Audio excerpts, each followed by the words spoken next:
Welcome back, everybody, to the NCAA Next Up Dynasty here on NCAA Football 14. Today we will be going through the offseason here in year number 3. Last episode, we concluded the college football playoff going through the semifinal games along with the national championship. In case you missed that episode, make sure to check out the series playlist where you can find any episode of the series that you may have missed prior.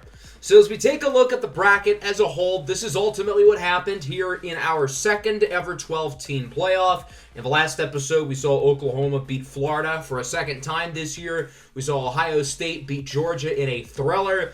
And then in the national championship, the Ohio State Buckeyes defeated Oklahoma. It was a really good national championship game for the most part. Going into halftime, Oklahoma had control early in the third quarter. They were up by 2 scores, and then you snap your fingers, and Ohio State was up by 2 scores 3 minutes later. And after that, they did not look back. The Buckeyes scored 45 points in the second half alone against a really good Oklahoma defense. So for Season 3 of the series, Ohio State is our national champions. And this was a very interesting championship run because I think Ohio State was one of the youngest teams in the country. TCU in Season 2, who won it, was a very senior-driven team. Ohio State, on the other hand, is super young. Puma Whitlock is only a sophomore.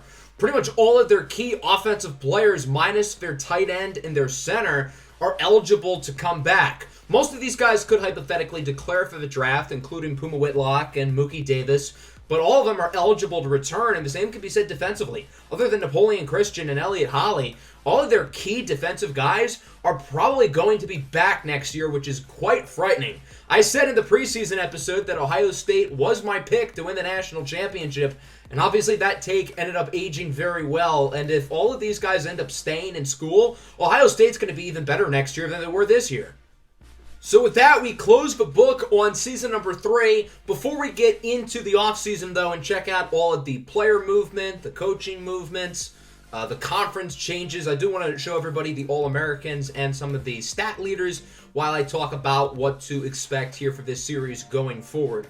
So I was able to get a large portion of the roster changes done over the last 2 days. I have spent today and yesterday really grinding on these rosters because I wanted to get this episode out before MLB The Show 23 comes out in a few days. So that way I can put pretty much all of my focus over there. And the plan is that we will probably take a couple weeks off of NCAA Next Up after today's episode, because MLB The Show 23 is coming out on Friday. A lot of my focus is going to be there. The team reveal, by the way, for the franchise series in MLB The Show 23 will be up tomorrow. So make sure to stay tuned for that. And then along with that, we obviously got to get through the Titans offseason as well. I can't do the Titans offseason until we get through this offseason. And I can't get to the preseason of this series until we get through the Titans offseason, since this series and the Titans franchise obviously interlock together. So the Titans offseason is probably going to last 3 or 4 episodes, as it normally does. And then from there, we will be able to get into the preseason for this series, and we'll be able to move forward into season number 4 like normal. So again, it'll probably be a few weeks until the next episode. I think it's going to be good that I am taking a little break from this series because it does take a lot of time for each episode to be made. So getting these next probably 3 or so weeks off of Next Up is going to be nice. And then once we get into the preseason, we will obviously make our way through season 4 like normal. So with that, we will now enter the offseason, and we will start with the coaching carousel. We're going to take a look at all of the big-time coaching changes. It'll be interesting to see which Power 5 jobs open up and which more under-known coaches are going to be stepping into some big-time roles here. So as we hop in here, there were a few noticeable job openings from big-time programs, particularly within the SEC. LSU and Texas A&M both only won 2 games this past year, and they both will be getting new coaches. Everett Lemieux is done in LSU after just 2 seasons, while Didi Santander is done in Texas A&M. So LSU will ultimately be opting for Idaho head coach John Cummings. Cummings spent the first 2 seasons of this series in Fresno State. He was extended after season 1. He was fired after season 2, ended up getting the Idaho job, won 12 games there. Hopefully LSU does not drop the ball on this hire, if you know what I mean. I will never get over that play. Next up, we have Texas A&M, who fired Didi Santander, and they will be going with Octavius October, the head coach from Tulsa. October was the defensive coordinator for TCU during their championship run, only spent one season at Tulsa, but now he gets a really good job. Rutgers will be hiring Marcus Lee, the head coach from Akron. Utah will be going with Mickey O'Neill from Texas Tech. Texas Tech obviously needs a new coach now with their guy going after a better job, so they'll go after C.J. Clifford, the head coach from Nevada. As for Northwestern, they will go with Osiris Young, the offensive coordinator at Georgia. He's been there the last 2 seasons after being fired at South Carolina. He was a big piece in the development of quarterback Aram Kachikan, who obviously developed into a really good player this year with the Bulldogs. Nevada needs a new coach. They'll go with Jeremy Harrington, the defensive coordinator out of Bowling Green. So he'll get a nice job with Nevada. Arizona State fired their head coach after only winning 4 games. And they go with Tyus Cummings, the offensive coordinator out of Florida. Watching Florida's offense in the college football playoff these last 2 years has made me want to gouge my eyes out. So good luck, Arizona State. That's all I can say. BYU needs a new coach, and they will be going with Ayo Ayaluko from Cincinnati. So, in other words, we will be usering BYU this year. We obviously don't control them. However, I think the team that you do user does get a boost in simulation. I'm not entirely sure how true that is, but BYU could use it, considering they went 2-10 this year and have never been good in this series. So Cincinnati needs a new coach. They're honestly a better job than BYU, but just for the sake of changing it up, I wanted to switch the team.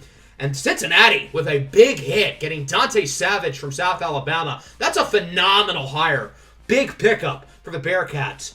So South Alabama now needs a new coach after losing their guy. And they go with Joko Onwosu, the head coach from Memphis. So he will stay in conference at the American Athletic for now. Hint, hint. Akron needs a new coach. They go with Sean Briggs, the defensive coordinator from Idaho. Boston College needs a new coach. They go with Benjamin Gold, previously the head coach at UNLV. Idaho needs a new head coach, and they will go in-house with their offensive coordinator, Neil Scott. Colorado State needs a new head coach. They go with Zeke Bowman, the offensive coordinator out of Cal, who's done a good job playing to the system of both of Cal's quarterbacks this year. Tulsa's next up. They've been very good the last 2 seasons, but they're now on their 3rd head coach in 3 years as they go in-house with their defensive coordinator, Jacques Ballone. Arkansas State fires Nigel Wiggins after just 2 seasons. Wiggins started this series as the coach of Oklahoma State. Now he's probably going to be just a coordinator somewhere. Arkansas State goes with Reggie Herman, the offensive coordinator from Clemson. Louisville hires Quez October, the defensive coordinator from Alabama. Memphis needs a new head coach with Joko Onwosu going with a better job. They'll get Brandon Rodriguez, the offensive coordinator out of Duke. That's a nice hire. Duke had the best offense in the country last year. Wesley McNamara, the defensive coordinator of USC, goes to UNLV. As for Purdue, they hire one of the non-former Westlake players with, I believe, Virginia Tech's offensive coordinator, and then Tulane hires Sandu Fishing, the offensive coordinator of South Alabama. So those are the big changes in terms of head coaching spots. Everett Lemieux, the former LSU coach, will now be the offensive coordinator at Georgia. I think that's a nice hire for the Bulldogs. LSU's new OC will be Matt Miller, the previous head coach at Rutgers. So he'll try to rejuvenate that offense. Wisconsin hires former A&M head coach Didi Santander to be their offensive coordinator. David Harris, the former Northwestern quarterback, will be the defensive coordinator for Syracuse. The Orange only won 5 games this past year and were pretty disappointing. So that'll bring us to the players leaving stage. Then we've obviously got recruiting. The custom conferences stage is going to be pretty crazy in today's episode. I made a lot of big changes, but we'll start with players leaving. We get to see which players declare for the draft. We'll take a look at the transfer portal. Multiple big-time quarterbacks have entered the portal this year, which is pretty exciting. But we'll start with the players who have declared early for the NFL draft, and this is obviously relevant for the Titans franchise in Madden 23, because the draft class here enters into that series. And there's a pretty long list of players who have decided to forego their remaining years of eligibility and enter the draft. And it's a pretty talented group of players. One thing to keep in mind, don't worry about their projected rounds. So even if a player is projected in the 4th or 5th round here in the game, I may put them as a 2nd round projected pick if I think their production and projection to the NFL is higher than that of a 4th or 5th round pick. We only ended up with one quarterback. Every year there has been one quarterback who declares for the draft, and it's always someone from a school in Texas. This year it's no different, as Forrest Holloway from Baylor is the only one declaring for the draft, and he's a really weird player because he has not been good as a 3-year starter with Baylor. However, he does project pretty well to the NFL because he's got a total cannon of an arm. The reason why teams loved Josh Allen 5 years ago are going to be the same reason why that they love Forrest Holloway. Maybe he's not as mobile as Josh Allen, but he's got the size and he's got the arm strength. So I think in a good quarterback class like this, he probably will not be a first-round pick, but he'll probably be a day 2 guy. And next year's quarterback class, which is already really weak, gets even worse. There are a lot of good playmakers. If you look at the running back position with Kobe Iverson, Tyon Christopher, and Micah McDuffie, it was a pretty weak running back class, but not really anymore. At wide receiver, there's only 2, but I think both Skeeter Darlington and Monty Grant will definitely be top 100 draft picks. And then defensively, there's a long list of corners. You got guys like Nigel Deacon, Troy Danham, and Khaled Neighbors, all of whom I think will be picked in the top 2 rounds, which says a lot because this draft is loaded at the cornerback position. So it is a really, really talented group of players declaring early for the draft, and I'm excited to go more in depth on some of them in the next episode of the Titans franchise. Let's now go into the transfer portal, and there are 2 graduate transfers at the quarterback position who I'd like to talk about first. We'll start with Thomas Tormenko from LSU. He's been their starter for the last 3 years, and it's just time to move on. He has not really progressed. There are still some Power 5 teams interested in him. Right now, Syracuse looks like the favorite to ultimately land him, while LSU will be riding with Otto Askew for the next 2 seasons at the quarterback position. And then we get over to Cal, and this has been a storyline that we followed all of last season. Rufus Motley's been their guy. They've built their offense around him. He led them to the playoff last year, but then he got injured. Marquise Harris comes in, and he was phenomenal throwing the football. And when Rufus Motley was healthy for the college football playoff, Cal ultimately opted to stick with Harris, which backfired because they lost to Georgia. And as of now, it seems like Cal plans to stick with Marquise Harris for his senior season. So that means Rufus Motley will be entering the transfer portal, and there are some big-time Power 5 schools that are interested in him. Teams like Oregon, Georgia, Oklahoma, USC, Duke, all teams who made the playoff last year who do not have set quarterbacks next year.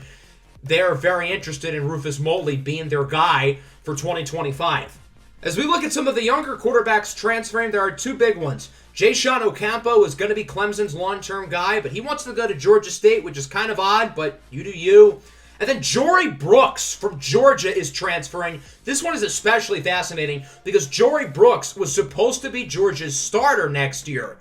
However, Georgia's had some change of plans. They are going hard into Rufus Motley. They want Rufus Motley to be their starting quarterback next year, and because of that, Jory Brooks, in a sense, feels betrayed. He was told he's going to sit for 2 years behind Aram Kachakan, and then he's going to be the starting quarterback. And with Georgia's plans shifting, Brooks has decided to not only enter the transfer portal, but he is transferring to Georgia's arch rival, Tennessee, which is very interesting. So Brooks will likely sit this year, and he will be the starter next year, the same time that he would be the starter at Georgia if Rufus Motley comes along.